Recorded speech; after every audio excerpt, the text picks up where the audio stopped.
Hello, everybody. I am your host, Zelda, and I will be your host for the next two games. We are about to kick off Jet Set Radio Future with Nago as a runner, so take it away. Hi. Um, yeah. I guess we can just start because the game starts with a tutorial, so we can just go straight into it if people are ready. Yeah. All right. 3, 2, 1, go. All right. So this is Jet Set Radio Future, game for the original Xbox. It's one of the more memorable Xbox exclusives. A lot of the Xbox exclusives are stuff like the Halo games and racing games like Project Gotham Racing. But this is definitely one of the more unique Xbox exclusives. It's the skating game basically, but it kind of plays like I don't know. I've described it as a collectathon. It's like it plays kind of like the platformers from like this era. I don't know. It's basically based around skating and spraying graffiti. So I don't know, you get to see a lot of it. It's very fun. This game also has a very memorable soundtrack, and it has this classic like cell shading visual style that people like. People definitely like it. I don't know. I hope that people will enjoy it. The original Xbox isn't really the console that's maybe remembered the most for is very nostalgic for a lot of people, but I hope that at the end of this run you will like it as much as I do. Yeah, there's just a little tutorial. It's just teaching you, to pick up graffiti cans so you can learn how to spray graffiti. Some very basic movements about like grinding and stuff like that. But not really a lot else. These are the little DJ Professor K cutscenes. What the incentive was for. Just your little little exposition to explain the story of this game. So, I don't know. Unless there's donations, I will just let the cutscene speak for itself. We do have a couple donations, if you don't mind. Yeah, sure. We have €5 from Thomas Bibes saying, "Let's get those €50 for the cutscenes, please." Smiley face. And we also have €35 from AceBat saying, "Happy birthday, Alice." Happy birthday, Alice, indeed. Lately, Rokaku's been shaking down the government. Yeah, thank you for the donation, AceBats. He's the runner of this game. Shouts to Alice. Every day is her birthday. It's just some She's just, little I don't know, she's just so cool. trying to show he's a big man. Rokaku and his gang are trying to stomp out our culture left and right. They don't give a rip about our rights. All they care about is profit. And some spineless fools have already become flunkies in their diabolical scheme. You better believe they're listening on this broadcast. But even in all this heat, there's a group of young kids who are tearing up the streets. I'm talking about the Rudies. These kids have set out to bury Tokyo in graffiti, and now they're all wrapped up in their own little territorial tug-of-wars. The hottest team at the moment is the GGs. There's Yo-Yo, a guy who'll blow your mind with silver tongue, and Gum, a real cool lady who leaves a trail of broken hearts wherever she goes. And let's not forget their leader, a self-styled genius that goes by the name of Corn. These three in your garden variety street punk. Know what I'm saying? Lately, Tokyo's been on one bad trip. The attack on the record store in Chuo Street, prowlers in Dogenzaka Hill, lowlifes spreading vicious rumors, the mysterious blackout on 99th Street. And who should be following them around but the Rokaku Group's watchdog, the Rokaku Police.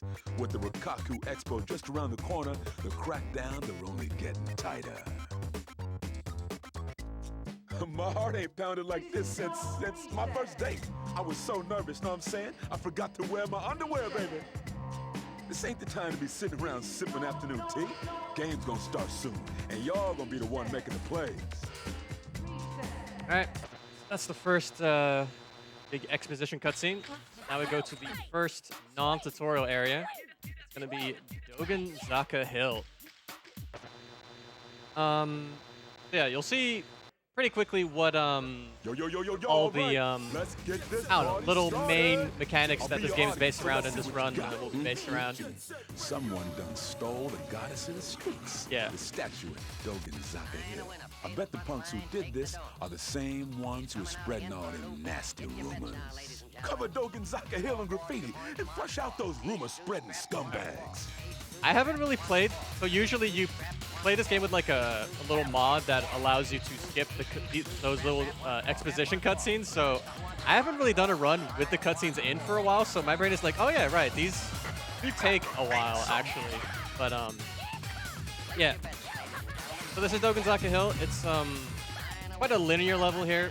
So most of the levels in this game are based around spraying graffiti and just clearing all the graffiti in a level, and then maybe like a boss fight somewhere.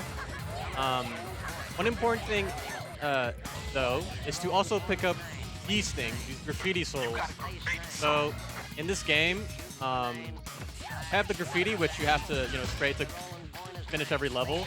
But then you also have these graffiti souls that will be a requirement to progress later on in the game. There's basically 2 different points in the game where it requires you to have X amount of graffiti souls collected to progress. So I will be picking up some graffiti souls over the course of this run to make sure that, they won't just tell me that I can't progress. Yeah. As you can see, I'm just spraying graffiti. A big thing of this game is just figuring out the routing of this game, figuring out, when to spray which graffitis and what's graffiti souls to pick up. But the second part of this game that's really important in Speedrun is just the general movement of this game. This game has very responsive movement and has a lot of kind of small movement mechanics that allow you to really cut a lot of corners and just go a lot faster than you'd maybe expect in this game. Especially if you played the original Jet Set Ready on the Dreamcast. This game has a lot more, I don't know, like responsive and like less floaty movement. So, oops, not supposed to do that, but that's a little boost dash that I just did. It's basically like the nitro of this game. If you have 10 graffiti cans, you can press B and it makes you go a little bit faster. It's something that you will do to gain speed. So I just picked up a little mystery tape. You won't see me pick up any more of those, but they're actually quite a big part of the game. Basically, these mystery tapes unlock a little thing in the menu that shows like different challenges for different levels. Like you have to do this many air tricks in a row, X amount of grind tricks, stuff like that. And it'll unlock extra graffiti souls for you to pick up. Unfortunately, because you have to pick up the mystery tape and then do those challenges and then pick up the graffiti soul, it's pretty slow to try and pick those up and use them. Besides this particular one, so see me do one here. I'll go jump over onto this rail, then jump, and then I will do 3 air tricks here, and you'll see this little cutscene. There's the graffiti soul that just got unlocked. But yeah, that's the only one I'm going to actually unlock this entire run, and I will pick it up way later into the run. So this is one of these little boss fights in this game. There's a lot of different kind of boss fights in this game, but this is just a race. There's Beat. He is undercover of this game, and you will not see a whole lot more of him, but, big fan of Beat. Here's your government-mandated Beat content. But here you just have to do a loop of Dogonzaka Hill, go through, race him to the end. Good opportunity to explain some of the movement stuff in this game. So I mentioned before the boost dashes, which obviously lets you go faster in exchange for 10 cans. But then there's a bunch of other things. One of the most important things in this game is this, a little shuffle. So the mechanic is made to let you slow down, but it lets you decelerate from top speed slower than if you would just be skating normally. And yeah, it basically allows you to conserve momentum. And that's basically one of the big things of this game is conserving the momentum you get from when you do go fast, because the base movement speed you have when you're just skating normally is very slow. But when you're grinding, you gain a lot of speed. When you're boost dashing, you gain a lot of speed if you go downhill. So you will see me doing a lot of shuffles to maintain momentum throughout this run, constantly. So we just beat Beat in this race. Beat by a lot. That is, I was gonna make a joke with beat, but that is terrible, and I will not stoop to that level. I think so much better of myself than that. So you can't read what he's saying in Japanese, but basically, I don't know. He's gonna leave because there's some cops coming. So this is the second kind of boss fight that you'll see in this game. It's where you have to spray the enemies. Most of the times it will be these like little generic cop guys. Kind of have to run them over, and then you just spray them. They drop a lot of cans, which is really nice. They drop these blue cans that give you 5 cans, which is going to be really nice over the course of this run. Gives you a lot of free. Oh, I did this in a run before. That's very unfortunate. I did this in a run a couple days ago. So to try and go fast, you try and spray all those cops and then leave, or get to the exit as fast as possible. But I didn't spray all the cops, so I just left into garage without spraying all of them. So I have to do the cop fight again. I'm very smart. I'm very good at this game. Trust me. I have a top 20 time in this game. Okay. Oh, I see. I didn't spray this one. All right. There we go. Now I did do it. All right. Yeah. But then the idea is to boost dash to garage because you have to go to the next level, and this is the fastest way to do that. And, you know, it's just to save some time because it takes a little before the game ends the cop fight after spraying all of them. So you just try to, you know, cut some corners. You know, as usual. This is Shibuya Terminal. The city's would you mind if I quickly remind people of some incentives that we have? Go for it. Go for it. All right. Well, I just want to quickly remind people that we have an incentive open for the Pokemon trading card game, which you can name the character. We currently have Bookier in the lead, I believe, which is the only name that we have so far. So if you want to see something else, get your donations in. And then we also have, for Minority Reports, we have a flashy superhero skin incentive, which currently nobody has donated for. So if you want to see that, get your donations in. All right. Oh, I overshot that spray. No worries. So this is Shibuya Terminal. This is one of the interesting levels when it comes to routing, because a lot of levels in this game are relatively linear, and this is actually just like a completely open area. It's this little like bus terminal area, and you can just go anywhere you want at any time. So this is the fastest way of spraying all this graffiti. But it's definitely one of the more interesting levels in that sense, because I'm a big routing nerd. So one thing you'll see me do a lot in this game is you'll see me skating backwards. It's just another like small little movement thing, because in this game you're gonna see me like do these little quick turn things where I take these really fast, sharp turns, which is basically it's not complicated. I actually could just explain it. If you go backwards in this game, you go into this little skidding animation. And it's actually, you can move out of that. If you move to the left, you can like cancel that animation, and it allows you to take these really like sharp turns that you're not supposed to in this game. And often you will see me do them backwards, because skating backwards allows you to take slightly sharper turns than normal. Yeah, which is a very important, like fundamental part of the movement in this game, because otherwise you would just take these like manual turns to the left or right, which are really slow. It kind of gives, it's kind of like, if you don't quick turn in this game, it feels like you're playing with tank controls, kind of. Like, it's just, yeah, there's, the cornering is not great. So, right all the graffiti in Shibuya Terminal, we're just chasing around these guys, these big old fellas, the Poison Jam. I don't know. They're important in the story. We'll see them a couple times. I'm sure people are big fans of them. Good big boys. Good boys.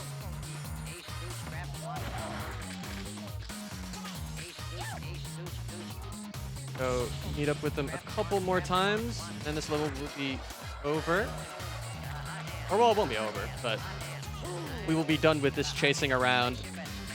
Unfortunately, these cutscenes are not skippable, so unfortunately, you're going to have to just watch them.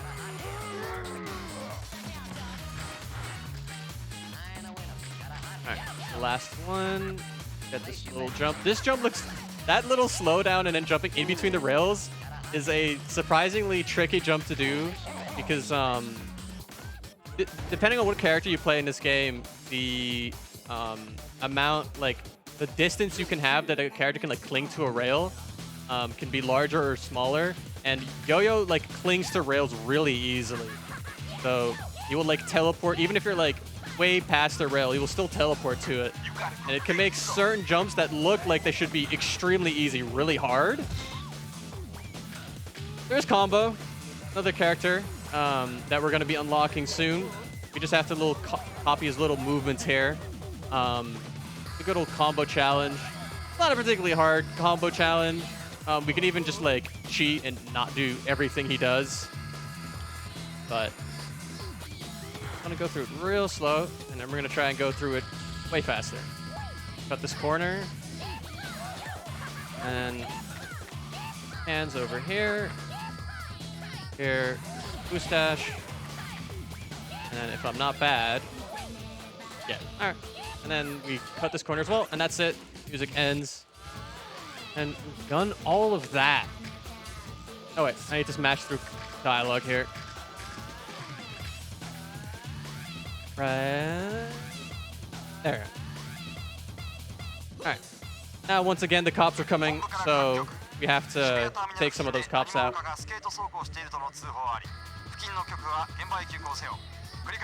So, Combo says here, you can't read it because it's in Japanese, but he says that he's going to go and leave to the garage. But for some reason, he doesn't leave towards the garage. He's leaving to the entrance to Shuo Street, which is the next level. So I don't know where he's going, but he's definitely going the wrong way. There is the introduction of Hayashi. We're going to be fighting 20 cops and Hayashi, but we won't actually have to kill Hayashi or spray Hayashi. So you just have to spray these little groups of cops. You don't have to do anything with the guy with the gun who keeps shooting at you. Ignore him. He has no role in this fight. Even though it says 11 out of 21, and now we have 20 out of 21. He just leaves. Not sprayed at all. He's just leaving. I don't know. I guess he's just shook. We're just too cool. He can't mess with us. And now we're gonna start chapter 2, so we have another little DJ Professor K cutscene that I'll be silent throughout. Jet Set Radio, citizens of the underworld. This is your king speaking. Stop what you're doing and listen up. Seems that Poison Jam's graffiti contains a lethal poison, makes people laugh themselves to death. They followed up their performance at Shibuya Terminal with encores at Chuo Street and in Rakaku Dai Heights. Those Poison Jam punks got as much attitude as they are ugly. And Poison Jam has been heating up the streets with their rivalry with the queens of 99th Street. Rapid 99! These ladies hate seafood with a passion and fight with those fish-faced fools. Poison Jam, like cats and dogs. If you can find them out there in the streets, they might slip you some information. And then there's Hayashi, the Rokaku police force's own personal version of hell on earth. I mean, even his own partner is afraid of him, because when he loses it, there ain't no telling who he'll shoot at. I mean, he's crazy. Check this out. Just the other day, he freaked out and trashed a patrol car.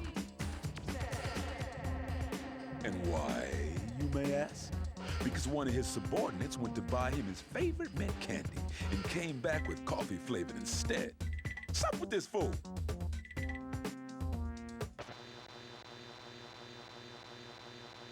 All right, we're now going to abandon our good friend Yo-Yo. We're going to go switch to Gum. Sorry, Yo-Yo, but whatever. You're not going to have to hear him say yo over and over. Now you get to say or hear Gum say aha over and over. Clearly a great improvement. But yeah, we're going to go over to Shuo Street, which is the level that we saw Combo skate to a second ago. That is an interesting jump I just did, but it's fine. I'm counting on y'all. Shuo Street is going to be another one of these relatively linear levels, but we're going to actually see a little precursor for some skips later in this run. So this level is going to start with some cop dialogue here. You're going to hear some cops talking. And that's the kind of the dialogue that precedes a boss fight, a little fight against some tanks. And the trigger for that fight will not spawn until after the dialogue is over. So I'm just gonna spray this graffiti real quick before that trigger spawns, so I just have like some of the graffiti done before this little boss fight starts. So yeah, dialogue's over. Now these tanks spawn, this cutscene plays, and we're gonna be stuck within this little fight. Now this is not really a skip, but this general concept of doing things before the dialogue is finished will come back later in the run, and will be more vital, have more good consequences. I don't know. I tried to find a big word and I couldn't find a big word to use. But yeah, you just have to spray these little tanks. Spray the left side, spray the right side, and then the little guy on top. There's 6 of them, so they're kind of spread throughout this little, this first half of the level.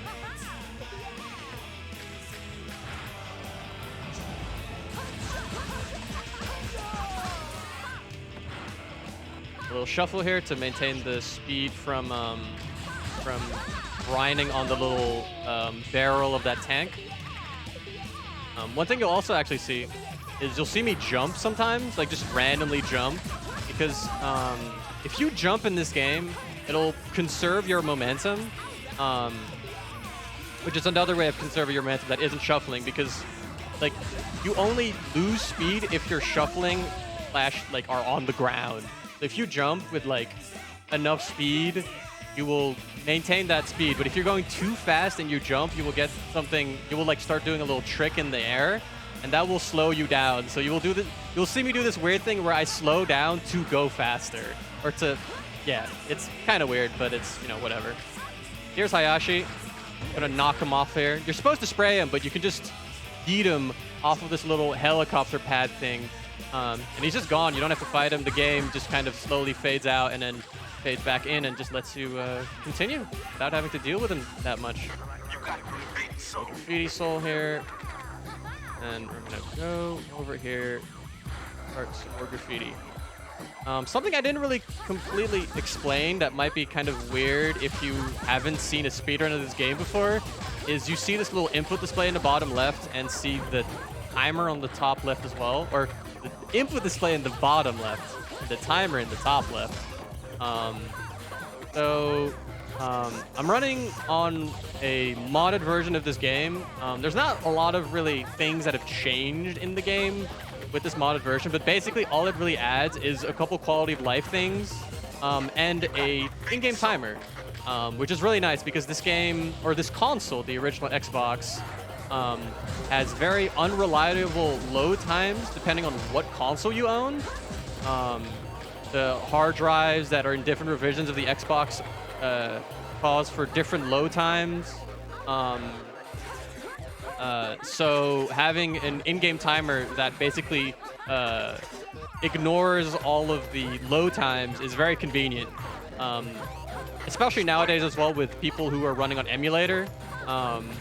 You can just go to the speedrun.com page of JSRF and see the time without or time with loads section, and can see how my PB has like 5.5 minutes of load times, and emulator runs will have like a minute. So, you know, it's definitely an improvement for the, you know, general fairness that, you know, you don't have to deal with people who, I don't know, put SSDs in their Xboxes, and that will allow you to, or will like prevent you from being able to compete with people. That's very nice. Big shout outs to the modding community of this game. There's a lot of cool things that have happened in recent times that have enhanced not just the game itself, but also just like the experience of speedrunning the game. There's a lot of cool, small quality of life changes within this mod that are really nice.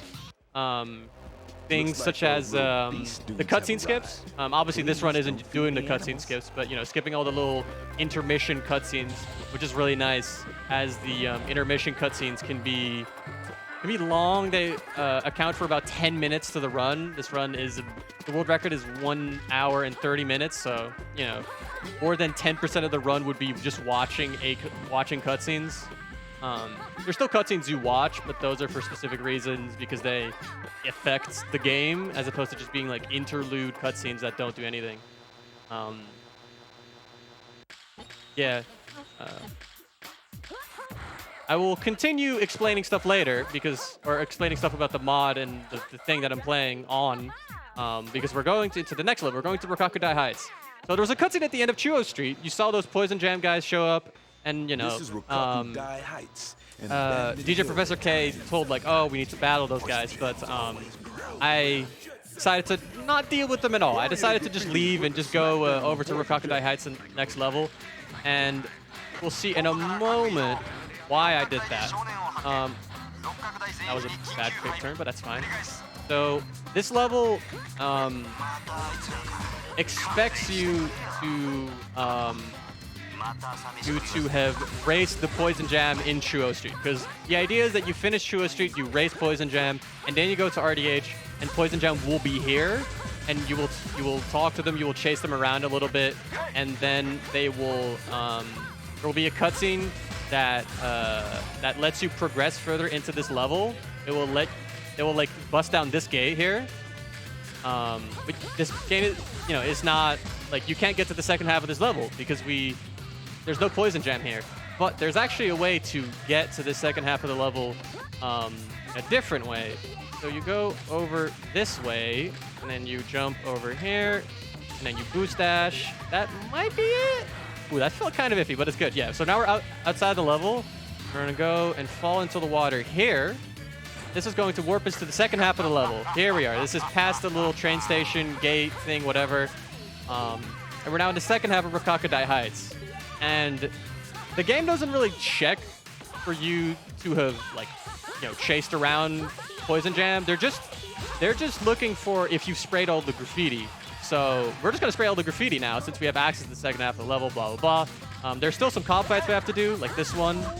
Introducing this little black armored cop or black uniformed cop.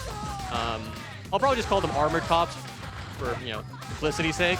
You have to boost dash them before you can spray them. They're basically like the regular cops, but you have to boost dash into them before they become vulnerable. Relatively simple, just a slightly more difficult enemy to fight. Would you mind if I quickly plugged our marathon? Yes, go for it. All right, for those of you just joining in, we are the Benelux Speedrunner Gathering. We organize bi-monthly gatherings in the Benelux for speedrunners. We're currently doing our events on site again, streaming from the esports game arena in Alphen aan de Rijn, the Netherlands. And I just want to quickly remind people that we still have the incentive open for the Pokemon trading card game character name, which we currently have the name Boogler. Sorry, it was not Boogier, it was Boogler. It's currently in the lead, so if you want to get that name even further up the list or get a name in for yourself, get your donations in. All right. Whoa. All right, I'm going to have to go back. That's unfortunate. I fell down in the water. It wasn't intentional. It's fine. I'll climb back up. So there are 3 cop fights in this level. One I already did a second ago up here. Going to explain while I get back up there. There's a second one that's at the very top of this level. It's kind of infamous. They basically force you to fight a lot of them. A lot of cops at the same time. And it makes the game lag really badly. Like, if you play on the original Xbox and on the emulator, it loses you a lot of time just because of the lag, or rather compared to emulator. But the trigger's like right here, and it's right by this little medium spray. But if you just spray this medium spray from like just far enough that you don't hit the trigger, you don't have to fight these cops at all, which is very convenient. Anybody who's played this game casually knows that cop fight is very, very rough. It's not the most enjoyable experience, I'll just say that. We got a couple more sprays left at the top, and then one. I missed that jump. That's unfortunate. That's fine. But yeah, just have to spray these couple sprays, and then a spray at the bottom that I skipped earlier. That is also in front of a cop fight trigger. So I will be skipping basically 2 of the 3 cop fights in this level, which saves a lot of time, especially this one at the top. The one at the bottom is not really that slow. It's like there's only like 4 cops. It doesn't take that long, but you know, still nice to save some time. Just gonna first quickly do a detour to pick up the soul. And we're gonna go over here. And we see this little large tag over here. We're We're gonna spray it and stand still. And then the game just like, oh, cool, you're done with the graffiti. Nice, sick. And then we can just go to the next level. Very convenient. Going into the level of the Rapid 99 that you heard about in the little interlude cutscene. Go through Garage to get there. Garage is the the hub level basically of this game. This game is kind of like quasi open world, especially when you play the post game. This game is like really open world. Before in an 80% run, you're basically just like you're going through the way that the game intends you to unlock all the areas, so it's more linear. But the game is basically an open world game because of the way that the garage is in the center of all of what's the word I'm looking for? It's the hub area. It's in the middle of everything. You can go to all the areas in the game through garage. So, we're gonna do. This level's pretty interesting. There's a lot of things happening in this run, or in this level. We're gonna start with a kind of a hard jump, which I'm not 100% sure I'm gonna hit, but we'll see. We'll see how it works out. So this level, actually, I'll explain the level. First, I'm gonna try and actually hit this jump. That's not the greatest lineup I've ever had. Never mind, it's good. All right. So this is a little out of bounds to get into this level faster. So to explain, this level is 99th Street. It basically has this like center area that you're supposed to go into, and then you go left and you're into this like lit up area, and then if you go right, you go into this dark, like not lit up area. Approaching the level like this allows you to enter this side of the level first, so you can basically approach this level like any other linear level. You go left to right, as opposed to center, left, center, right, or whatever. We have to spray these little spotlights, little searchlights.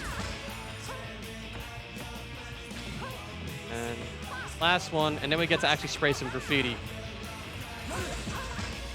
There we go.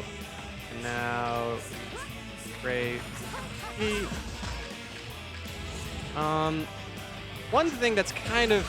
One of the things that makes this game's movement kind of weird and unintuitive sometimes is the little camera you see here. Whenever I spray graffiti, or often when I spray graffiti, you'll see the camera kind of move and reorient itself to show the graffiti that you're spraying really well. But it also kind of makes it so that your controls get kind of like remapped to orient based on that camera position, and like from the perspective of that graffiti, it's kind of weird. I could explain it, but I feel like it won't really help. I feel like it's something you have to like feel when you play the game. But let's just say that you have to wrestle the camera of this game sometimes when spraying graffiti. There's a lot of weird minor things, like a lot of minor movement things you'll see sometimes that will allow you to get pretty smooth movement through those little graffiti spraying sections. So we're now in the center of the level. I'm going to go over here, and I'm going to spray this. This is the save point, but it also lets you switch characters. And when you switch characters, the game will assume that you've re-entered the level. And dialogue always plays or often dialogue plays again when you're re-entering a level. But if you interrupt it with that little weird cutscene that's like, oh, look at this cool tower that's in the center of this level, it will interrupt that dialogue of the cops talking and being like, oh, the skater kids are here again. And because that dialogue never ends, the trigger for the spotlight fight on the dark side of this level never actually spawns. So it allows you to only have to do one spotlight fight, only one little boss fight in this level. Or that's not 100% true, but you can skip one of the spotlight fights. That's the important part here. You'll see that concept of interrupting dialogue. As I said before, you'll see this weird interacting with dialogue more in this run, but this is the first time it actually leads to a skip. So I'm supposed to be fighting, there's supposed to be some spotlights here that I'm supposed to spray, but yeah, those are not here. I will not have to deal with those. So I just get to go straight into graffiti spraying here. Would you mind if I quickly read out a donation? Yes, go for it. All right, we have 4 euros from Afriti, saying heart or less than 3, depending on how you look at it. And it looks like that donation went to the trading card game Bit War, which currently Salmiak is in the lead with 4 euros. I like that name. That's a good name. People should definitely put some more money into that name. We're finishing up the graffiti of 99th Street now. There's just little alleyways left. Do I have enough? Yeah, I do have enough graffiti pants for this. That's that. Get this little thing.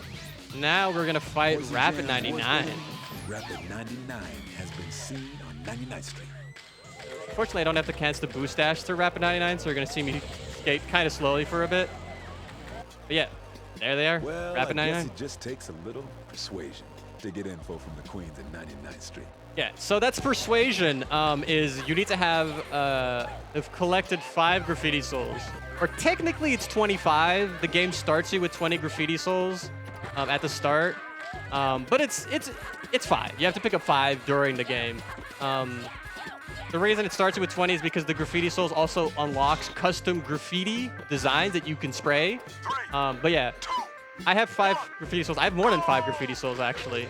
So they allow me to fight them because I'm fighting Rapid 99 so that I get to know where Poison Jam is, and you have to, I don't know, give them show the 5 graffiti souls as like a wager or something. I'm not really sure. The story of this game sometimes kind of eludes me. It's in my head, it's a cool skating game where you skate through Japan and you fight cops, which I mean I'd say is pretty cool. So I don't know. But yeah, this is a flag battle. So there's 5 flags that spawn sequentially. Basically, one flag gets picked up and then the next flag spawns. You have to make sure you get more than Rapid 99. So first to 3, or you win if you pick up 3. So you need to go and actually pick up all the flags. So we're gonna do something called quick flag, which is basically picking up the second and the third flag, and then letting Rapid 99 pick up the first and the fourth. And here's the 5th one at the very top. Right here. Battling up, and there we go. That's the flag battle over. There's a fastest strat there, which is I'm not going to say the name of the trick, but it basically involves tricking the AI of Rapid 99 to fall into to skate into water over and over, and it will like deplete their HP, and eventually they will lose their HP, and then they will just die and lose. Just kind of a weird way of winning that fight. You'll see that idea of just kind of like just depleting the HP of people in a race or in a fight later on, but it's a bit of a precursor. But I don't do it because it's a very inconsistent strategy. So you know, or you'll be lunch for the master. Huh? You don't know what the master is? Oh, no hurry. You'll be meeting him soon enough, whether you like it or not. Well, from what I heard, Poison Jam's got a boss, and anyone who can organize those fellas has got to be one mean dude. Probably loves fish, too. All right, so we beat Rapid 99. They told us where Poison Jam is. They're in the sewers, so we're gonna go over to the sewers. Oh no, this is, okay, yeah. This is interesting garage movement. Please ignore this. So we're gonna go to sewers. This is chapter 4? I don't actually remember what chapter of the game this is, but it's the chapter that has sewers and bottom point of sewers. Basically, we're gonna go through the sewer section of this game. So here we go. We're gonna go into sewers. Now the sewers are Poison Jam's home turf. And I don't think they like strangers up in their house, you know what I'm saying? I'll just actually try to hit the trick, and if I hit it, then, you know, it'll be cool, and if I don't, then I'll explain afterwards what I'm trying to do. But we're gonna try and do a dumb trick that I don't like, and nobody should like, but I'm gonna try it anyway. So if you jump in this, like, very specific spot at the edge of half pipes, you will clip through them, and it will allow you to kind of skip this weird tutorial that I'm about to start, because you're trapped in this little half pipe, you're stuck, blah, blah, blah, blah. But yeah, you can like clip out of it. It allows you to skip this tutorial section. So I didn't hit it. It's very precise. If you're a world record runner, you will go for it, and you will obviously also miss it constantly because it's very precise. But you know, I tried. oh well, what can you do? So we're gonna get this little tutorial section with our good friend Garam. He will explain to us how to do movement in half pipes. He will teach us many great things, such as hitting the A button. Have to do some jumps here. As everyone knows, everyone needs to be explained how to press A. And then also how to do hand plants, which is just like going up and then hitting X. And he wants us to do more of those. But the more important part of this tutorial is what happens straight after the tutorial, actually. Or the more important part of Garam, which is I'm going to do something called sewer skip. It's one of the more old tricks in this game. It's very simple, actually. If you jump past Garam, because the idea is you skate up this girder here that it's going to put down, and you're going to fall on the ground, and then Garam's going to be like, hey, and you talk to him, blah, blah, blah. But if you jump past him, it will allow you to just skip him talking to you, and it'll allow you to skip this entire sewer section. So we're going to go past him, and then this thing here, this entrance is supposed to be blocked off. Because the point is you go through sewers, you climb all the way up, you spray all these switches that allows this little like gate to be raised so you can access this level. But if you just do that jump, you can just skip it, and you just don't have to deal with sewers at all. I am personally a fan of sewers, but most people are not a fan of sewers, so you know, I guess it's a good thing, I guess. I actually found sewer skip, so I'm kind of sad. You know, I found it years ago, but it's kind of sad. I like sewers. What can you do? Oh, well. We're now on bottom point. I did a little out of bounds there. As you can see, you could clip through that part of the wall if you do that the precise jump. And it, when you fall into the void, it voids you out, and then it puts you into a random spot, like center spot of the level. And for this level, it voids you out, and it puts you right here, which is in the center of the level, where you spawn straight into the trigger for this little tagger's tag against the poison jam. So you basically have to spray their backs, fully spray them, all three of these poison jam. It takes a lot of cans, so it takes like 25, or not 25, more than 25 cans, like 30 cans to spray all of them. So you have to pick up a lot of cans, do a lot of detours. And we're gonna try and do this in kind of a specific way that allows you to do it as fast as possible by spraying this one. So all the poison that basically have their like own little rooms that they retreat into. But if you cut them off, you can spray the first one very early, and then spray this one, the third one, that goes into this very far off room, and then spray this one that's going into this second room. And it's the fastest way to do this little fight. Be very iffy sometimes, but it worked out quite well in this case. Spray this last poison jam, and then we're gonna be good. Yeah, there we go. That is that. And then we're gonna get another Professor K interlude for like a minute or two.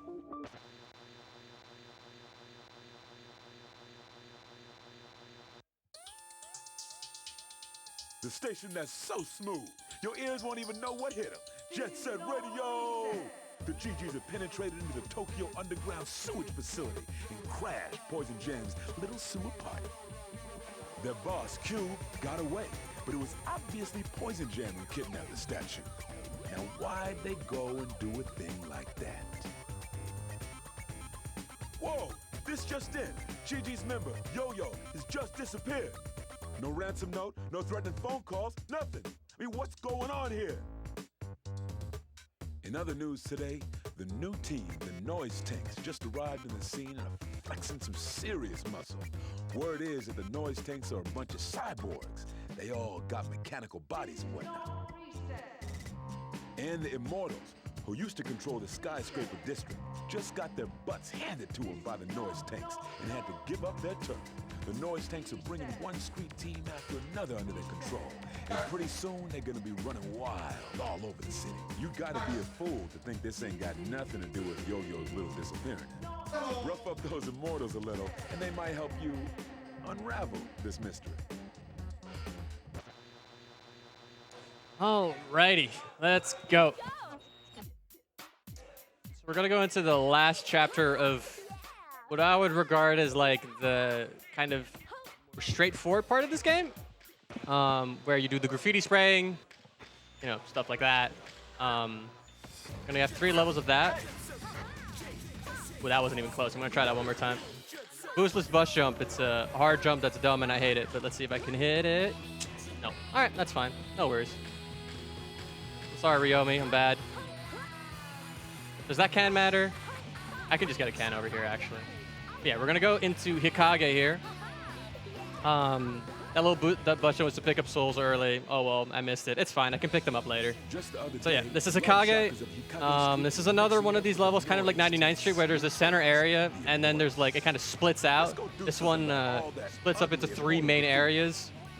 So the entrance, and then we got this little split up part. So we're gonna try and climb up this middle area as fast as possible before this dialogue ends, so we can spray some graffiti before a boss fight starts. So hopefully I can do that fast. I'll try, at least.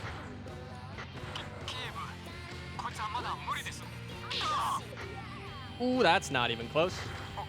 Unfortunate. That's fine.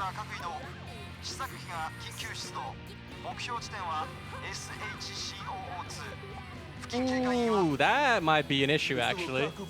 So the idea is you climb up really fast to spray a couple graffiti early before this fight starts.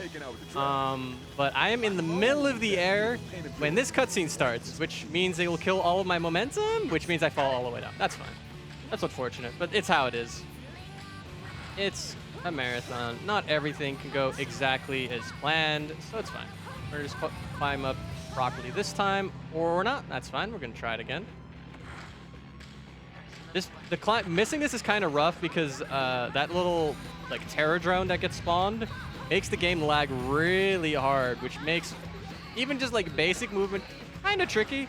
But it's fine. I'm gonna go jump over here, and then we're gonna start spraying. For some reason, there's a little cutscene before you actually beat this little terror drone.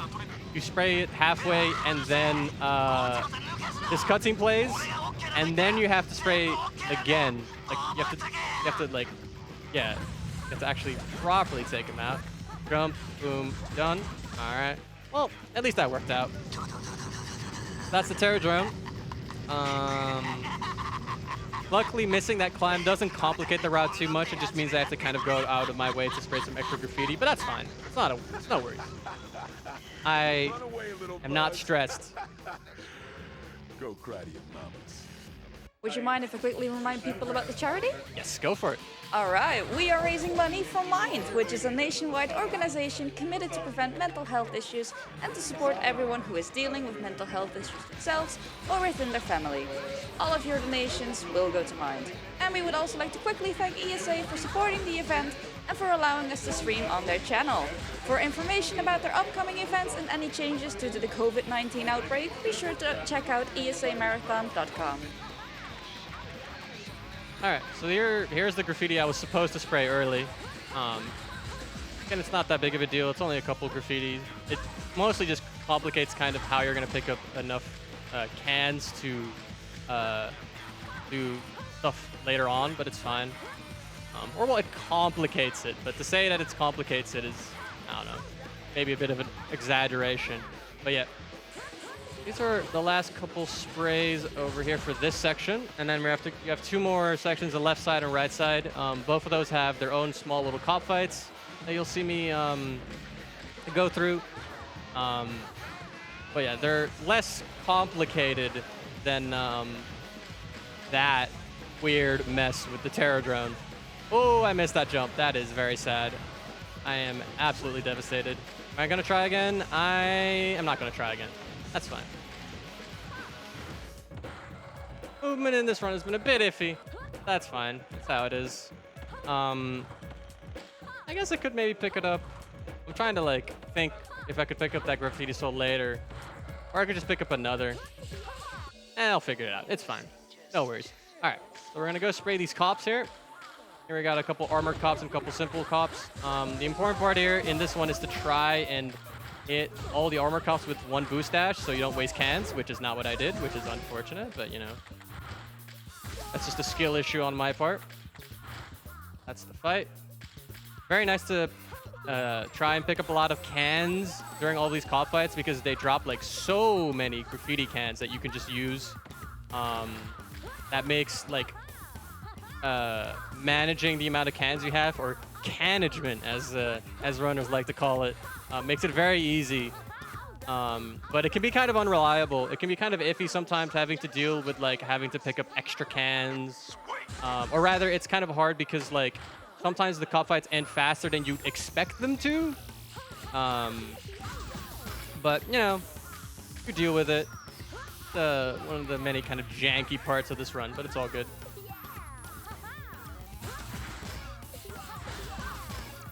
A couple more sprays here. Then we're gonna go over to the right side, which is gonna be more of the same. More cop fights, more spraying graffiti. I don't know if there's donations or anything, but no donations right now, but I do want to quickly remind people that we have the trading card game incentive, which is name your character. We currently have Bugler, which has 3 euros donated, and we also have Salmiak, which is in the lead with 4 euros. So if you want to see any of these names win or getting your own, get your donations in.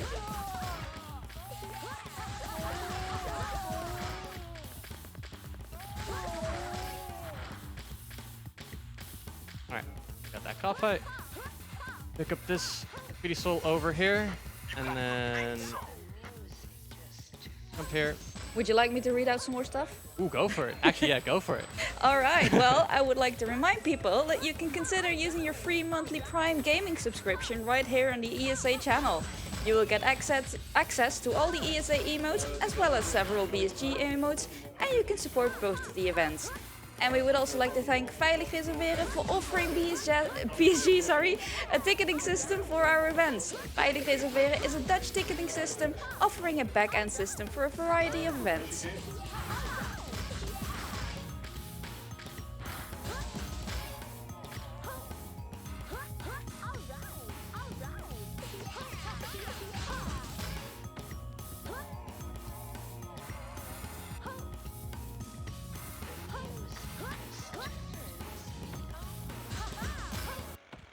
Alright, that's Ikage Street.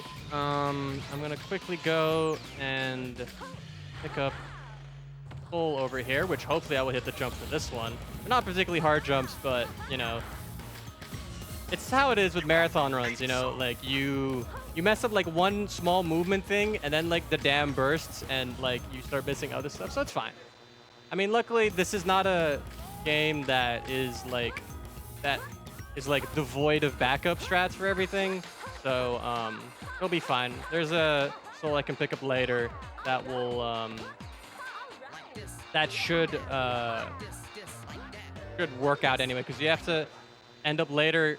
In this game you have to have 40 graffiti souls, so you have to make sure, you know, you pick up enough graffiti souls before that, you know, yada yada yada. But luckily there's backups upon backups, since the game has way more graffiti souls or way more than 40 graffiti souls for you to pick up. So luckily, you know, you're not strapped for places. We're gonna go into Kibo. Kibo Gaoka Hill in full is definitely one of the more technical levels. We'll see if I can make it work. There's a very big skip called Heli Skip, which is basically where you spray a bunch of graffiti, and you go. You know what? I'll explain it while I'm doing it, because that's way more obvious than me trying to explain it in the abstract while I'm not there yet. But yeah. So I'm going to pick up some cans, and I'm going to spray the save point here. So if you paid attention during 99th Street, you know that if you spray, or if you switch characters, dialogue will restart dialogue. The game will think you re-entered a level. So what I'm going to do is I'm going to spray a bunch of graffiti, then go back to the save point, restart the dialogue again, and do all of that, basically to try and spray all of the graffiti in the starting area of Kibogaoka Hill before the dialogue ends, because when the dialogue ends, it starts the helicopter fight. which takes an age to finish because they spawn 2 helicopters at the start of the level and 2 helicopters at the end of the level. And you can't spray any graffiti at any point during that, so it loses you a lot of time. So we're gonna go and do the hard part of heli skip now. So I'm gonna try and concentrate a little bit.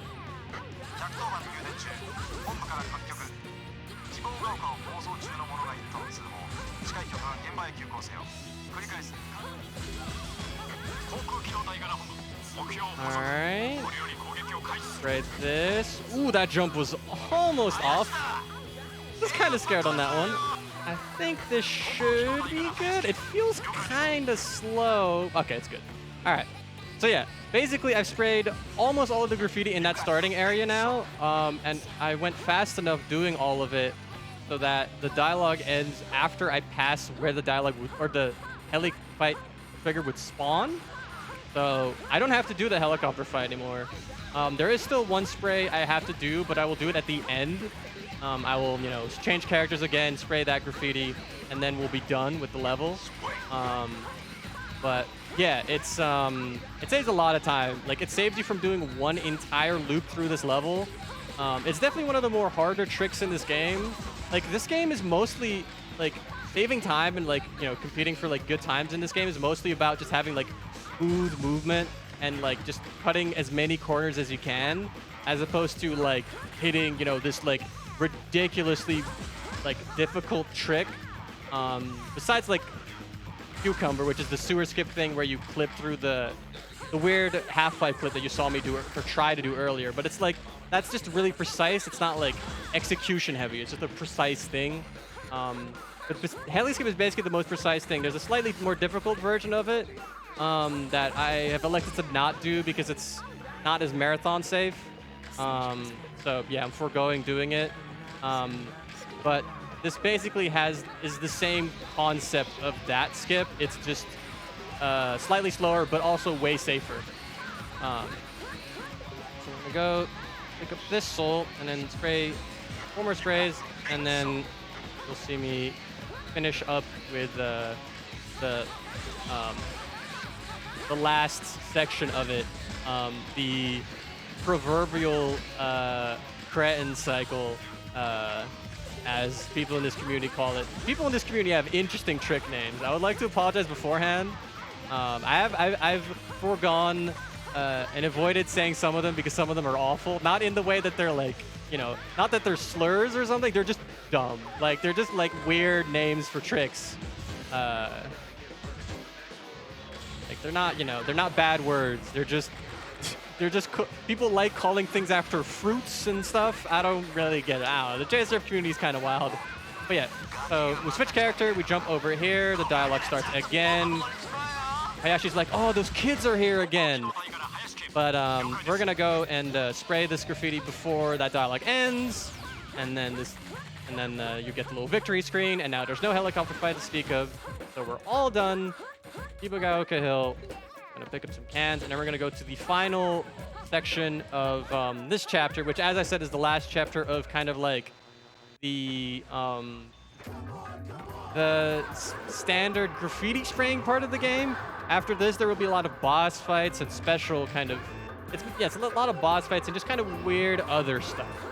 But yeah, this is the first half of the run where, yeah, it's spraying graffiti, picking up souls, you know, all of that, all the I don't know, the base game, I guess. And then we're gonna go into like a weird boss fight rush kind of deal. So on our way to that, if there's anything that you want to say, you have about a minute for that. About a minute, okay. Yes. We have no new donations as of right now, but I could quickly talk some more about the charity that we're collecting money for. Sorry, forgot the word, zoned out for a second. Yeah, so we are raising money for Mind, which is a nationwide organization committed to prevent mental health issues and to support everyone who is dealing with mental issues themselves or within their family. All of your donations will go to Mind. In every region of the world, mental disorders suppress 10% of the population. Governments seem to lack the momentum in reducing the burden of mental health problems, as only 55% of mental health awareness and only 8% have suicide prevention plans. Organizations like Mind help raise awareness to the issue. Organizations like Mind help us raise awareness to the issue, helping us one step closer to a world where everyone gets the help that they need. Cool. Thank you. All right, yeah, so we're now in Skyscraper District and Faro Park. We're going to start with this very iffy cop fight. If I'm good, I will actually do this in the fast way. I think this might still work. Nah, oh well. I'm basically trying to do this in a very particular way so these plain armored cops will kind of behave and stay in a group. The AI of the cops in this game can be very weird, and it can be very erratic. They can just randomly split up for no reason. So a lot of these cop fights, you will see me do very specific movements to try and keep the cops from splitting up, basically. That's basically the big issue, because if they're in a big group, you can all hit them at once. You know, it's simple, fast. But unfortunately, I slightly messed up, but it's fine. So this is Skyscraper District. This is definitely one of the more... It's definitely a very interesting level. It's like Shibuya Terminal in the sense that it's a very non-linear level. The game just kind of throws you into this big open space and then says, all right, you can go spray 16 graffiti here. You can go figure out how you want to do this. We'll see me do a lot of cool little void out strats, you know, falling off of skyscrapers to kind of get warped to a different location faster. Like here, falling down throws you back to the center of the level. You can go over here, and I'm going to do a really weird warp here. For some odd reason, you can skate up here and then jump left, and the game will just randomly void you out of the side of the skyscraper, which puts you up here, which is really convenient for, you know, a speedrun, but I don't really know why it does that, but it does that. So go get those sprays, and then we're going to go jump over here. Boost dash, jump, and then if I'm not dumb, I'm not sure if this is going to void warp me in the right spot because I'm going too slow. No, it's fine. All right, so you can go over here, get this medium spray. Camera does weird stuff, and then we're going to go here, get this large, and then we're going to do another warp back to the start of this level. I guess for people who aren't familiar with the layout of this level, effectively how this level is set up is it basically has a center, which is the Faro Park and Skyscraper District in Faro Park. You have the left and the right side that you're supposed to go through from the start of the level. But yeah, if you do these weird warps, it allows you to kind of approach the level, I don't know, faster and kind of in a weird way. So here's another weird void warp. You can go out of bounds here and then fall down here, and it will put you up here on the right side. Again, a lot faster because the game wants you to like go up these little big radar dishes and make your way to, you know, the left side and right side that way. But it's really slow and annoying. So luckily you can do those little void outs to go a bit faster. One thing that makes it kind of scary though is that voiding out so much makes it so that you have basically no health. But luckily there's some conveniently placed health cans right there, so it works out.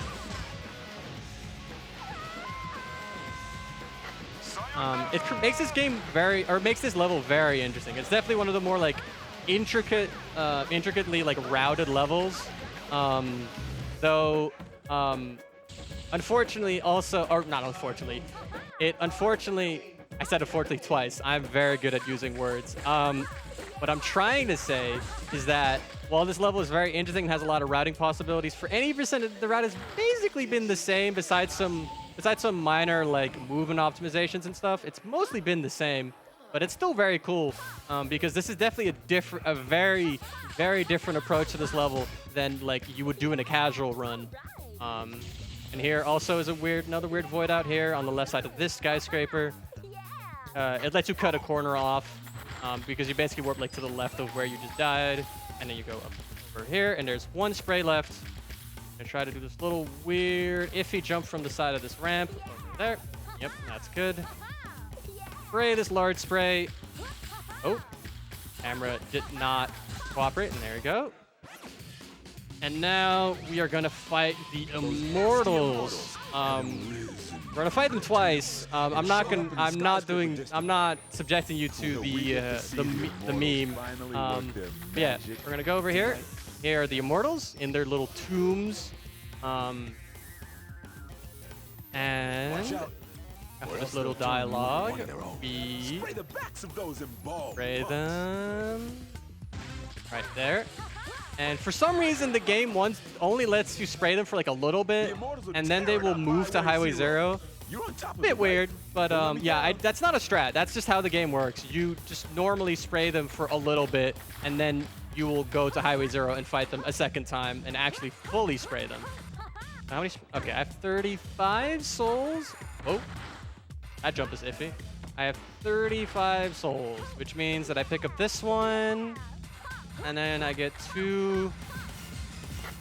So I need to get 1 more. All right, I can figure that out. Yeah, that's fine. It would have been faster if I picked one up earlier, but it's fine. No worries. This is not, this run isn't going for the world record, so it's all good. It's all good if it's not perfectly optimized. It's all good.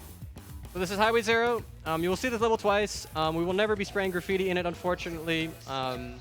If you run NPG or 100%, you'll actually see the cool graffiti routes and the cool tricks in this level. Instead, you'll just see some boss fights. The boss fights are cool too. So here's another spray tag or stack fight where you have to spray the back of your opponents. We're gonna do this way. We're gonna pick up the one on the right first. And we're gonna get these graffiti cans, spray the first one. Hopefully I don't mess up this jump. Yep, cool. And then I get 13 cans. Get up with the last one. And that is that. All right, that's good that went smoothly, because this is one of these fights. There's a lot of boss fights in this game. Like cop fights can be like this, and also fights like these tags fights can all go wrong very quickly. Just because they can start splitting up, or you can run out of cans, and then you have to fix yourself cans at some point, it will start skating away, and all chaos can ensue very quickly. Let's put it to like that. But yeah, we have a little Professor Cake cutscene. So enjoy. Yo-Yo would turn on his friends. Guess maybe they are royalty after all. The GGs have been hauled off to the future site of the Rokkaku Expo Stadium, located just off 99th Street. The members of the noise tanks have just jacked into the power supply of the stadium, which is being built for the Rokkaku Expo. I got a bad feeling that something wicked's about to go down. All right, so now we're going into the second half of this game, which is the part of the game where you start doing weird boss fight stuff. So we're in Death Ball. Have to do some real fast mashing through all of this dialogue because there's a lot of it. And just this. All right, so yeah, this is Death Ball. This is the tutorial section of Death Ball. This is the mid-run tutorial. Luckily, we don't really have to participate in this tutorial. But basically, our good friend Jazz over here, fan favorite character, is gonna explain to us how to pass balls and whatever, blah blah blah blah blah. And then the game gives us like 2 minutes, just 2 minutes to practice. But you don't have to practice, so we just have 2 minutes of nothing. And yeah, I don't know if there's anything to talk about for the host, but I still don't have any donations, unfortunately. So, all right, no worries. If anyone would like to give me something to do, you can donate to a good cause. All right. All right. In the meantime, I could read something out. Let's see here. Can't get enough of BSG? Check out BSG Annual 2022, which is the event after this one. It's a week-long event that will run from the 14th to the 21st of August. Be sure to drop by if you're in the neighborhood. And want to go on more on-site speedrunning events? Our brothers in the United Kingdom are hosting UKSG Autumn 2022 in Glasgow that runs the 3rd and 4th September 2022. They'll be raising money for Crisis. Well, I can just talk about the game, if you'd like. Sure. Yep. All right. So yeah, I didn't completely explain the thing about the whole mod thing about this game. So yeah, so I'm playing on a mod version of the game that has an in-game timer, which lets you not have to deal with load times, blah, blah, blah. It has a couple cool other little like quality of life improvements. It has this little input display in the bottom left, which is also nice. It has stuff like the ability to turn off rumble and like music. It also has something called UCF, which is inspired by the melee thing, blah, blah, blah. It basically fixes or like makes the game's movement more consistent. There's a bunch of small little things in the game that are determined by like how degraded the quality of your control stick is, blah, blah, blah. It's the whole thing. But yeah. So we're done with the tutorial, but we're now going to be going into the actual deathball fights. But these fights are also a bit samey, so I'll explain more cool JSRF stuff while we go through this. But to quickly explain this first one, basically the idea of deathball.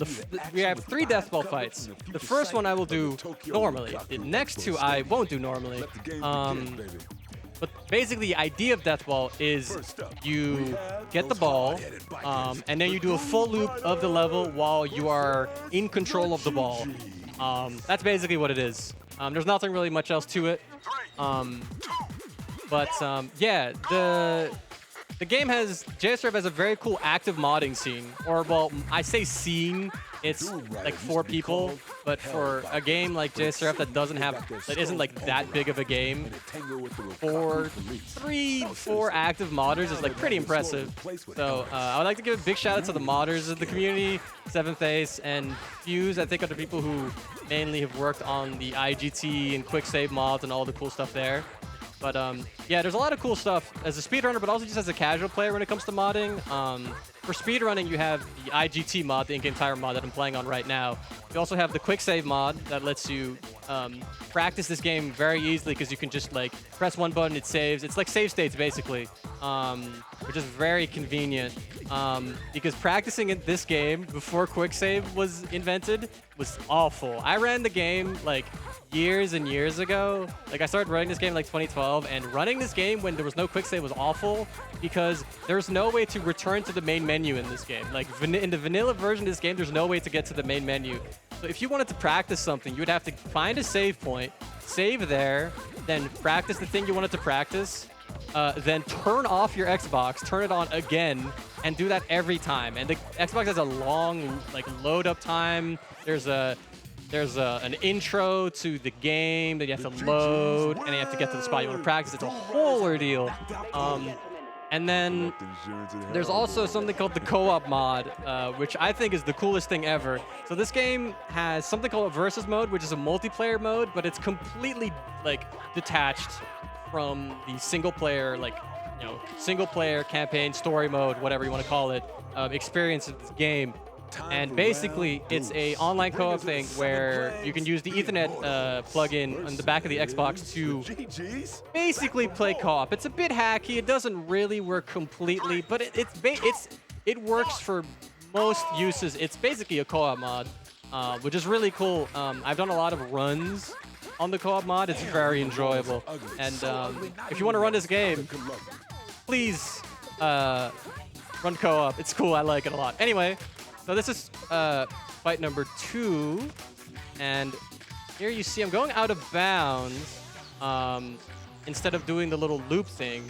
So if you go out of bounds and then throw the ball out of bounds, it will make the AI of the little people you're racing completely just break down, and it allows you to just bump into them. And because the immortals, the people I'm hitting right now, don't have a lot of HP, you can just kind of bump into them, and over time, they will run out of HP, and if you do this fast, which can be kind of hard because the collision in this game can be kind of iffy, it lets you finish the death ball race faster because races just end if people, you know, if you kill your opponents.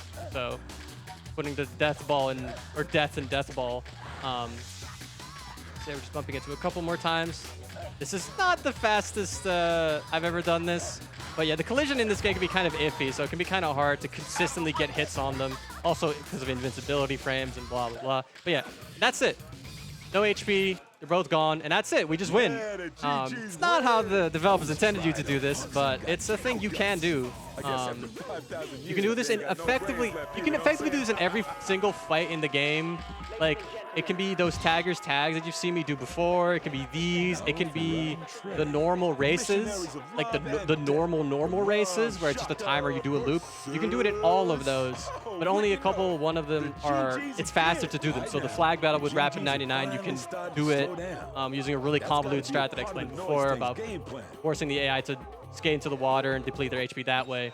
And then here in Deathball, where you can just, you know, break their AI and then just kind of bump into them a bunch of times. So, yeah. We're going to do this a second time. You don't do it in the first race because the Doom Riders have a lot of HP. But these two, the Immortals and the Love Shockers, don't have a lot of health. So that makes it a lot easier and makes it actually faster. So once again, wait for them, throw the ball, and then I'm going to go do the same thing as before for the next 45 seconds. Yeah. Gonna vibe. I could quickly remind people about the incentive. All right, well, we have a couple of incentives still going up. We have a Pokemon trading card game incentive, which is to run after this one, which you can name the character name. And we currently have Salmiak in the lead with €4, with Boogler being a runner-up with €3. And I would also like to remind people that we have a Minority Report incentive, which is the flashy superhero skin, which currently nobody has donated for, I believe. I haven't checked in a while, actually. Nobody has donated for that. So if you want to see that happen, get your donations in as well. The game's been interrupted. They've been surrounded by the Rokaku police. Man, who called these fools? All right, so we've taken out all our opponents in Deathball, and now the cops have shown up. They've realized that we're doing illegal sport, so they're gonna attack us. We're gonna fight the little Paradrone thing again, but first we're gonna listen to Hayashi laugh for like the next minute. So have fun with that, I guess. Eh. どなたかさんの通報でな、お前らを一斉に片付ける絶好のタイミングじゃねえか。素晴らしい。今度は準備万端だ。前回のようにはいかねえぞ。死を覚悟した女がウサギは死を待ちダンスを踊るっていうぜ。Yeah, he's having a good time, I guess. Or maybe he's having a bad time. I don't really know. Whatever it is, he's laughing. But yeah, this is the boss fight at the end of Deathball. Little Terradrone boys here again. We're gonna go. So this is kind of a weird fight because you have to jump on top of a moving like vehicle, which can make it kind of iffy. Luckily, I kind of figured it out. But yeah, like, you know, just like a lot of 3D platformers, moving on like moving platforms or like moving things can always be very janky. Luckily it worked out fine. It's all good. Luckily this one, yeah, like the Terradrone here doesn't move that much, but it can still be a bit iffy. But it worked out. It worked out. I'm gonna go get through this, and then we're gonna first have a DJ Professor K cutscene, and then we're gonna get the noise tank cleanup. The station that'll teach you the things your parents and teachers are too afraid to. Jet Set Radio! Now class, open your books to page 32. Yo-Yo's gutsy plans got messed up by those idiot Rokaku police. Has that backstabber Yo-Yo been trying to take down the GGs from the get-go? The noise tanks look pissed. They must have fried some circuits, because now they're rioting in the streets. Is there anyone out there who can stop those rampaging machines? All right, noise tank cleanup time. Once again, a bit of a weird section of the game. Deathball's kind of weird as well. Well, Deathball is supposed to be kind of like, it's kind of like them introducing like a versus mode kind of mode. This is just like some other stuff. So yeah, as you can see, there's a lot of noise tanks, and I mean, what Professor K says is basically correct. We're gonna run into them, and that's gonna be it. They're just gonna be sitting here dancing in their little idle animation, and we're gonna have to hit a whole lot of them before the game will let us progress. Kind of a weird. This is definitely one of the this movement is, for one thing, this movement's not very good, but also this is definitely like one of the weirder parts of the game. I don't know. It's kind of weird, but one thing that's kind of nice about it is that it lets us do a little run through of most of the areas of the game again. So it lets us pick up this little soul that I picked up at the very start of the run. If you remember that, you know, Air 4. Yeah, I picked that up. I unlocked it. The only mystery tape soul that we unlock in this run. Yep. I would like to. All right. Yeah. So the route I'm going to be using has like some leeway for the amount of noise tanks you have to destroy, because luckily you don't have to destroy all of them. That would take a while, and in my opinion would be kind of not the most enjoyable experience ever. But yeah, it has some leeway, so you can skip some of the noise tanks, which is nice since it could be kind of iffy. There's a whole lot of them. Some of them are in weird spots. So the route that I'm using is basically the fastest way / most reliable way to get the amount that you need to get or destroy, which is, ooh, I don't like.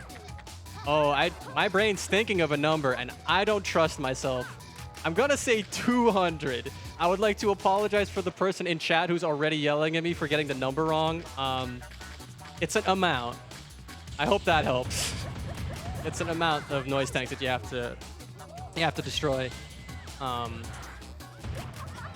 Here's the breakdancing one on the floor.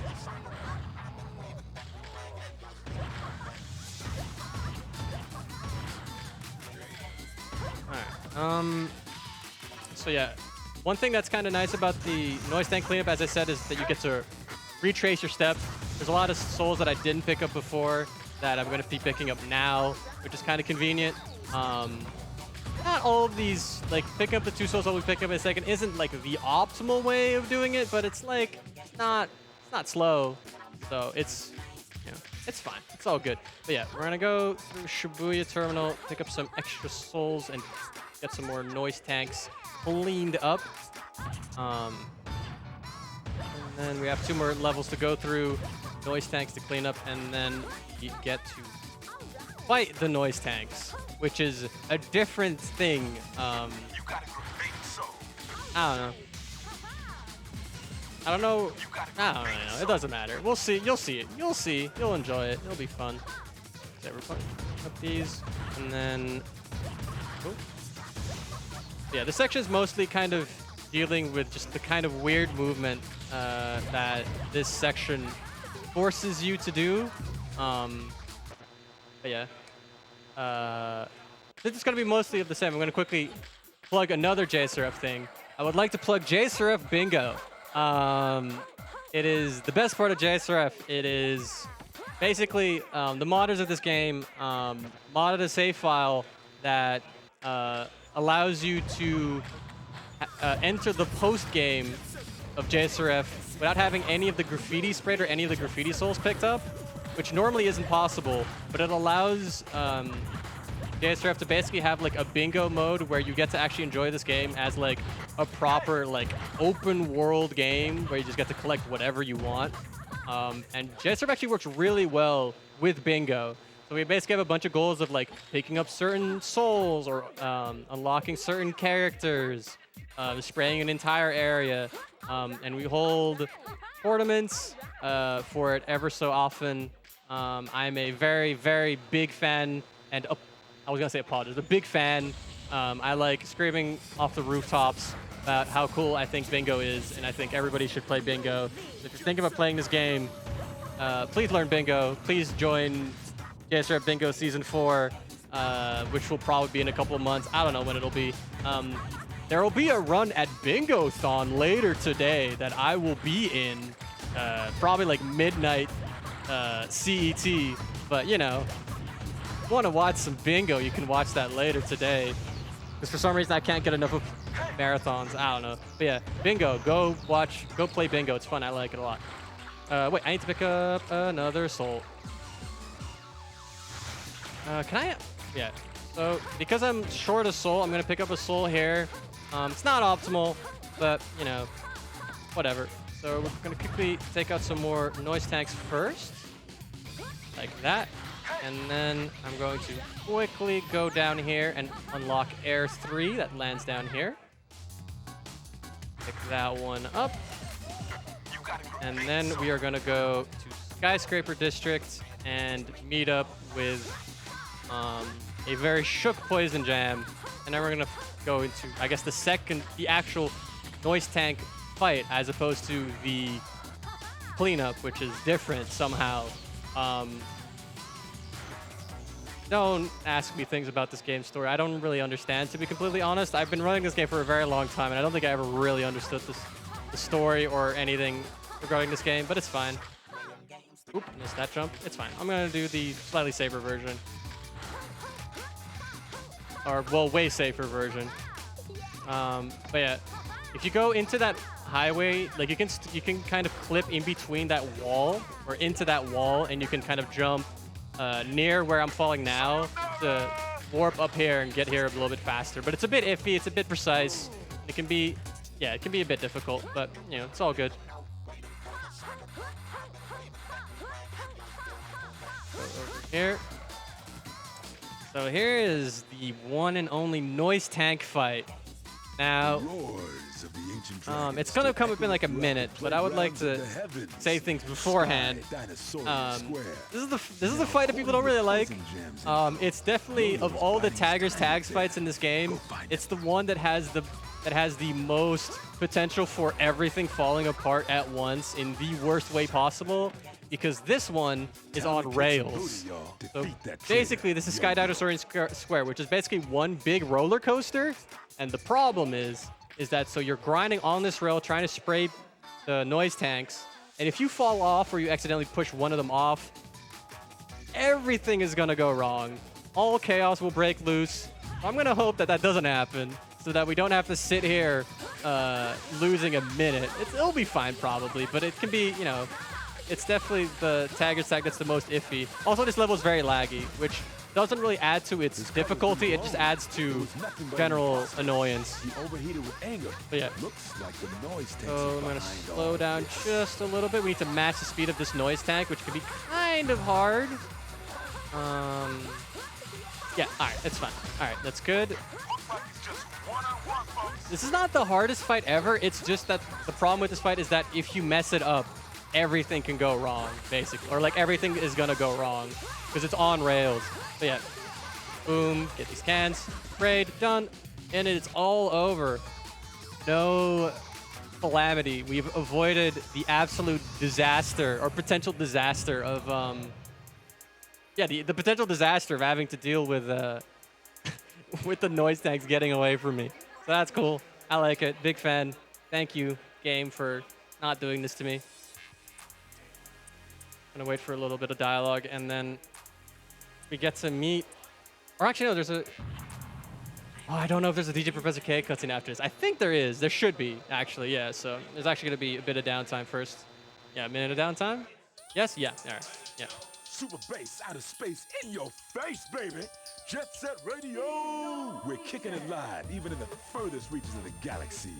And to all you aliens out there, I know you're planning to invade us. Whenever you're ready, just bring it on, suckers. Yo-Yo's real identity was nothing but a noise tank in disguise. And check this out. Those noise tanks were cyborgs created by Rokaku. It seems they kidnapped Yo-Yo and built a fake one to try and destroy the GGs. And since the Rokaku police couldn't take care of the Rudies on their own, the Rokaku group is sending the Golden Rhinos, their own little secret special forces group, to tear up the streets. The Golden Rhinos are a group of highly trained assassins brought together by Rokaku Goji, the ringleader of the Rokaku group and Tokyo's current mayor.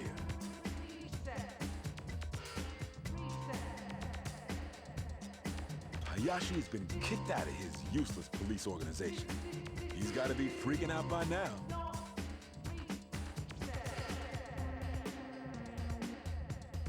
The noise tanks have been wiped out.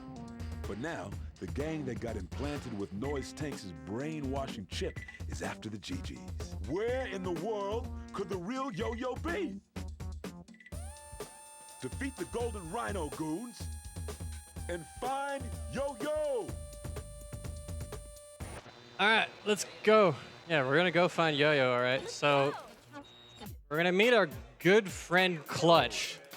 This is where you need those 40 graffiti souls. Clutch shows up here and is like, "Yo, I'm gonna tell you where Yo-Yo is in exchange for 40 graffiti souls." Then he gets them, and then he just kind of leaves. So we have to chase after him. Luckily, he's not particularly elusive. Seems like Clutch is hanging out at Kibogaoke Hill. Yeah, our good friend DJ Professor K will just tell us. It's also deterministic. He always goes into Kibogaoke Hill first, so we're just gonna go straight to Kibo, meet up with him, and say, "What the heck, man? Why are you doing this?"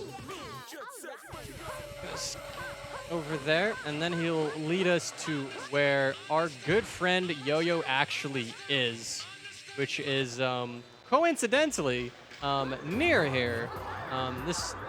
The sewers level is kind of like a hub. It has exits to, or entrances to 3 different levels. That's the bottom point, which is right here. Kibo, which is right, just getting into right now. And on the other side, there's the fortified residential zone, which is a section that's just kind of ignored. Like it's just kind of there, and then suddenly it becomes a thing. So, also you can skip the Scott fight if you just kind of like walk in the swap characters. The game will just be like, all right, cop fight's over, and then you will skate back over, and it will be like, oh, just kidding, fight's back. But luckily, we can just leave. So Clutch has informed us that Yo-Yo is in the fortified residential zone, so we're gonna go over there. Try and rescue our good friend Yo-Yo. Clutch also joined us. He's now a playable character, which will be relevant later, near the end of this run. You now get to deal with generic Golden Rhino guy. I'm not sure if this character actually has a name. As far as I can tell, he doesn't. He just kind of exists within these weird reel-to-reel tape machine dialogue lines. Yeah. The Golden Rhinos have planted a time bomb somewhere in the fortified spray some switches. residential zone. First, spray the blue device and stop that timer. All right, it's not blue device, it's multiple devices. So there's a bunch of green/blue devices that we're gonna spray here. Spray the blue device to stop it. This is kind of this a level this is probably one of the most interestingly designed levels. It's a level that has 3 levels, and all 3 levels are basically non-linear. Within any percent, there's kind of like there is a kind of created like linear way to get from certain places, but it's still basically one of the more non-linear levels in the game, which is kind of cool. That is a jump I just did. Let's try that a second time. All right, but yeah, this game also gives you 30-minute timer to spray all these switches. It's gonna take way less than that. Don't know why they give you 30 minutes for something that's gonna take you like 2, but you know, whatever. I guess if you get lost, like in a casual run, but even in a casual run, it's not gonna take you 30 minutes, so I don't know, whatever. We're gonna do a couple of little fancy little boost dash jumps to cut some corners to get to some of the switches faster, jumping over to the last one right now.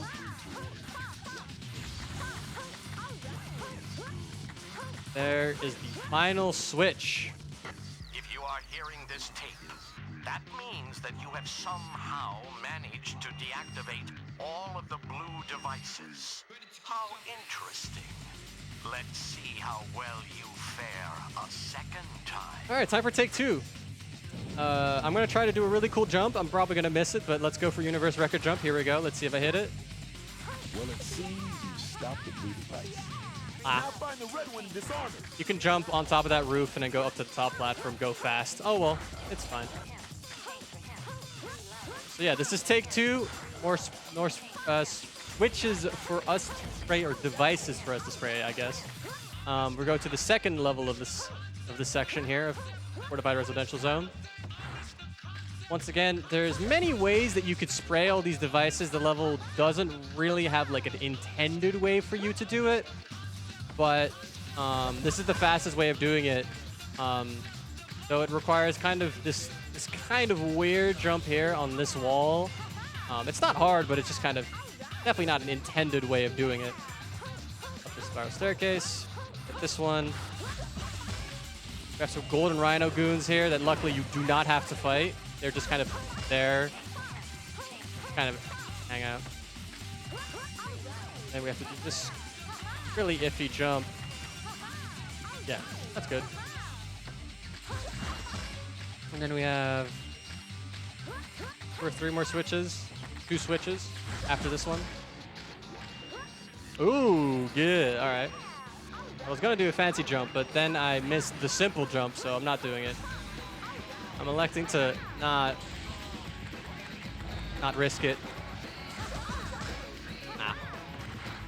This is one of those jumps where you have to kind of fight the graffiti camera to try and actually make it through that little hole, but it's fine. All right, that's the last little spray, and we're gonna go there. Oh, that's not at all how you're supposed to do that. We're gonna climb up, and then we're gonna have a simple little fight. Then we'll have some space to, I don't know, talk about some donations or something perhaps. But do the Jets fight. Is this fight hard? No. Is this fight dumb? Yes, it's like many boss fights in this game. The Jets are quite brittle. They're not particularly good at aiming, but if they hit you for like 1/3 of your HP, which is rough. Let's just say very unfun. But luckily, do this, it's just safe. That's it. Boom, that's it. That's the Jets. Yeah, hey, look, it's Yo-Yo. We've saved him. Good buddy Yo-Yo. We're gonna get our victory screen. That is that. And then we're gonna have a little Digi Professor K cutscene. If there's anything, any donations or anything that you want to talk about, we can talk about that now. Don't forget to tune us in to keep you company. No new donations right now, but I could quickly remind people, for those of you just joining in, we are the Benelux Speedrunner Gathering. We organize bi-monthly gatherings in the Benelux for speedrunners. We are currently doing our events on site again, streaming from the esports game arena in Alphen aan den Rijn, the Netherlands. We are raising money for Mind, which is a nationwide organization committed to prevent mental health issues and to support everyone who is dealing with mental issues themselves or within their family. All of your donations will go to Mind. This time I've got nothing to say except it's time to get my running shoes on. All right, this is actually, no, this is, yeah. We're going to talk about, or in this cutscene, we get to talk about our good friend Zero Beat. I still actually don't know what the reason or how Zero Beat exists in this game. He just kind of is here. He's a robot version of Beat. To be completely honest, I don't know anything. Who knows? But yeah, we're going to go into the boss rush of this game real quick. And we're gonna have our last character switch. We're gonna play Clutch. So to quickly explain why we're playing with Clutch. Clutch can have 35 cans, which is really nice. 30 is the amount of cans that most characters can hold.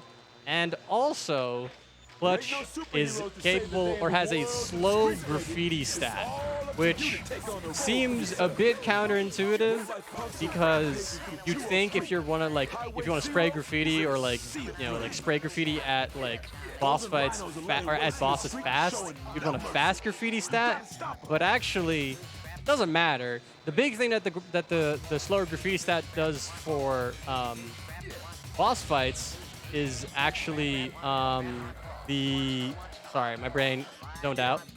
Yeah, it doesn't spray as fast, which means it uses less graffiti cans to take out bosses, which is good. You know, it lets you not on the one hand, it has more cans, and he goes through them less slowly or less fast. So super nice. So here's Claw Guy. I'm gonna attempt to do Zero Cycle, which is where you don't let him do anything and you just spray him to death. We'll see if that works out. Ooh, that looks pretty good. Boost dash into him twice and then spray him a bunch.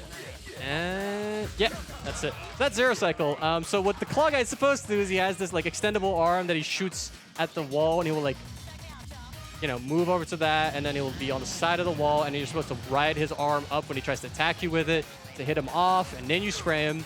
But instead, you can just boost dash into him twice, and because Clutch has so many cans and goes through them so slowly, you can just have 35 cans, and then use the cans that he also drops, and you can just take him out. Just take him out and completely forgo, like, the whole dynamic of the boss fight, which is, like, yeah, the whole going up walls and skating on his arm, which is kind of cool, but very slow. It takes a while. It's not fun. So we're just going to go and do that. So now we're going to go over to the second part of the boss rush, this little ending section of the last, like, 15, 20 minutes of the game, where you get to just kind of, just enjoy killing a bunch of bosses. We're going to go over to Highway 0, the second time you get to see one of my favorite levels, fight another good pal of the Golden Rhinos, which is, this weird, like, non-police force, secret service kind of thing. I don't really know. Whatever. There are also some regular Golden Rhinos. So there's the special ones, like, you know, the jet fights and the claw guy fight, and then the fight you'll see in a second, or like in a second, in like a minute and a half. But then they also have the regular, like, goons, which are these weird trench coat wearing guys. Here they are. I don't know what these guys are supposed to be. They just kind of run at you. They're not really particularly threatening.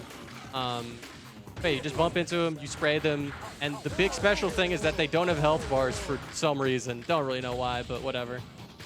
Luckily, they drop a bunch of graffiti cans, which is nice because it allows you to boost dash through this very long highway, which can take a long while to traverse if you don't have graffiti cans to boost dash through it. Go over here to Skyscraper District, where we will have another fun fight with the Golden Rhino goons. Go. Also not particularly difficult. Hopefully they drop enough cans for me to dash the Highway 0. That would be very nice. Thank you very much. All right. So in Highway 0, we have the second of 5 bosses. 1, 2, 3, 4, 5. Yes, 5 bosses in this boss rush. It is the Flamethrower Chick. Oh, wow, that was... Sometimes grinding on those pulls can be a bit interesting. Yeah, we're gonna get these cans, and then we have our good friend right here.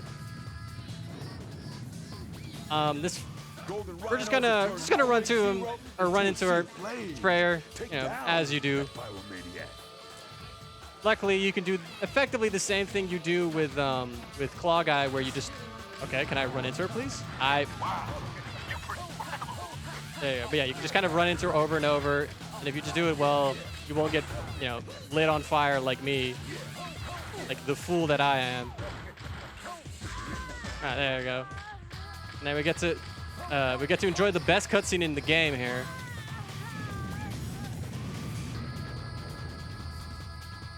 Which is just beautiful, just splat, just done.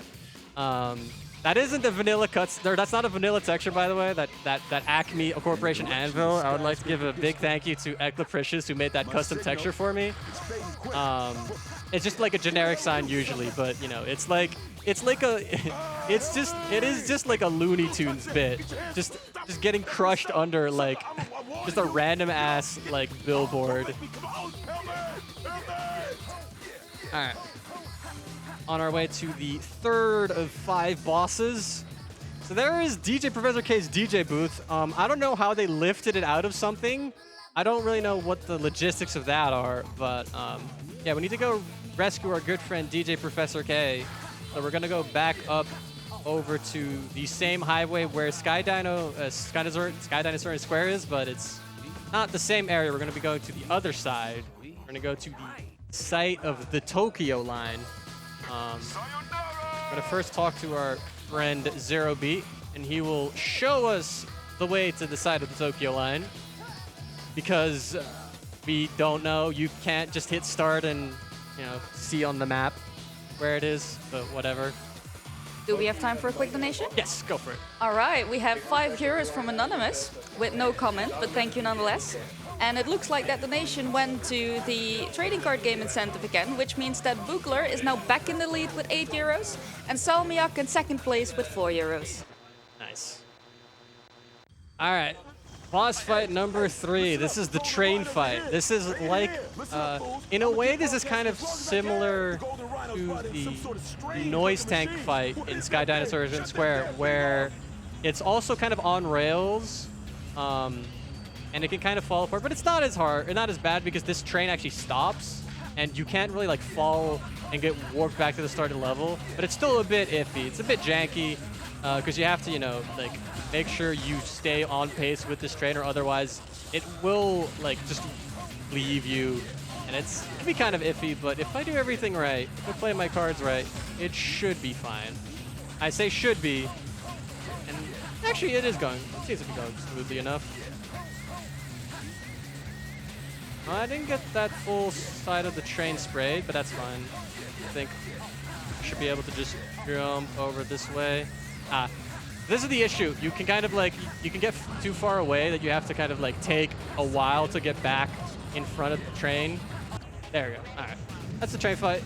It can get a lot worse because sometimes you will run out of cans and then you have to go back. You have to pick up cans, boost dash towards the train, make up that speed again. It's a bit iffy, but all things considered, that's fine. If you look at that in-game timer, by the way, you can see how much this cutscene lags the game. Those seconds are very long. Yeah, there we go. Now we are on our way to the final 2 fights. We get to enjoy our good friend Akumu here talking about something. I actually don't remember what he talks about in here. But there's Zero Beat and Professor K hanging out, I guess. I don't know. さてお待たせしました六角万博いよいよ本日開催ですちょっぴりフライングだけどもな今日は本当の芸術というものを皆さんにお見せしましょうこの究極の芸術の塔の名はロボゲーヘモビリホパンと言います名前なんかどうでもいい東京の未来我々の未来を奏でるオープンジェンなのですもはや私を食べることはできません渋谷ターミナルに至急お越しください絶対来い